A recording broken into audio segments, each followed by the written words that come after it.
রাজ্যের সরকারি হাসপাতালে যেন আক্রান্ত বিতর্কিত স্যালাইন ব্যাধিতে। স্বাস্থ্য দপ্তরের নির্দেশ উড়িয়ে রোগিণীকে দেওয়া হচ্ছে নিষিদ্ধ স্যালাইন। আর তার সামনে আসতেই হুলস্থুল বাঁধল নদিয়ার পলাশীপাড়ার প্রীতিময়ী গ্রামীণ হাসপাতালে। পশ্চিমবঙ্গ ফার্মাসিউটিক্যালসে তৈরি যে স্যালাইন ঘিরে এত বিতর্ক, যে সংস্থা তৈরি রিঙ্গাল ল্যাকটেড স্যালাইন প্রয়োগের জেরে প্রসূতি মৃত্যুর মতো মারাত্মক অভিযোগ উঠেছে, সেই সংস্থার তৈরি যাবতীয় ফ্লুইড ব্যবহারে সরকারের নিষেধাজ্ঞা থাকা সত্ত্বেও সেই নিষিদ্ধ স্যালাইনেরই ব্যবহার দেখা গেল নদিয়ার পলাশীপাড়ার প্রীতিময়ী গ্রামীণ হাসপাতালে। রহিমা খাতুন নামের এই রোগিণীকে দেওয়া হচ্ছিল পশ্চিমবঙ্গ ফার্মাসিউটিক্যালসে তৈরি এই স্যালাইন। তা নজরে আসতেই শুরু হয় শোরগোল। প্রশ্ন করতেই কর্তব্যরত চিকিৎসক এবং নার্সের মধ্যে শুরু হয় দায় ঠেলাঠেলি।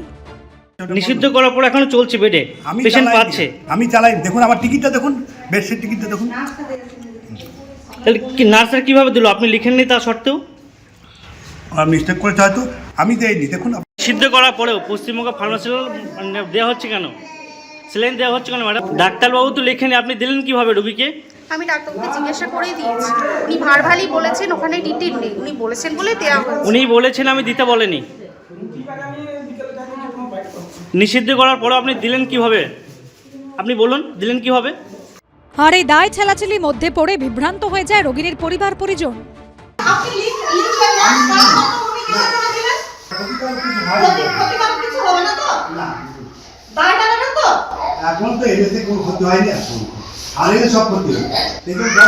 নার্স দিয়েছে না ডাক্তারবাবু জানেন, আমরা কি করে বলবো সেটা? পেশেন্ট অসুস্থ হলে আমরা হসপিটালে নিয়ে আসি, এখানে কি হয় না হয় সেটা তো আমরা জানি না। কোন ওষুধ দিচ্ছে না দিচ্ছে, কোনটা এখন চলবে কোনটা চলবে না সেটাও আমরা জানি না। শেষ পর্যন্ত রোগিণীকে ওই স্যালাইন দেওয়া বন্ধ করে দেওয়া হয়, স্ট্যান্ড থেকেও তা খুলে নেওয়া হয়। গত 11ই জানুয়ারি স্বাস্থ্য দপ্তরের তরফে একটি নির্দেশিকায় বলা হয়, রিঙ্গাল ল্যাকটেড বিতর্কে যতক্ষণ না তদন্ত শেষ হচ্ছে এবং ল্যাব টেস্টের রিপোর্ট আসছে, ততক্ষণ পশ্চিমবঙ্গ ফার্মাসিউটিক্যালসের তৈরি কোনো ফ্লুইড ব্যবহার করা যাবে না।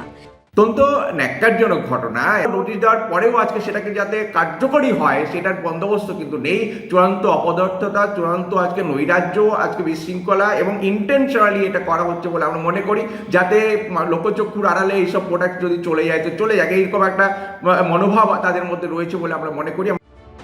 এ বিষয়ে জিজ্ঞাসা করা হলে নদিয়া সিএমওএইচের বক্তব্য, তিনি আগে থেকেই ওই সংস্থার সব স্যালাইন তালাবন্ধ করে রাখার নির্দেশ দিয়েছিলেন। তারপরও কিভাবে এমন কাণ্ড ঘটল, তদন্ত কমিটি গঠন করে তা দেখা হবে। প্রদ্যোৎ সরকারের রিপোর্ট, এবিপি আনন্দ, নদিয়া।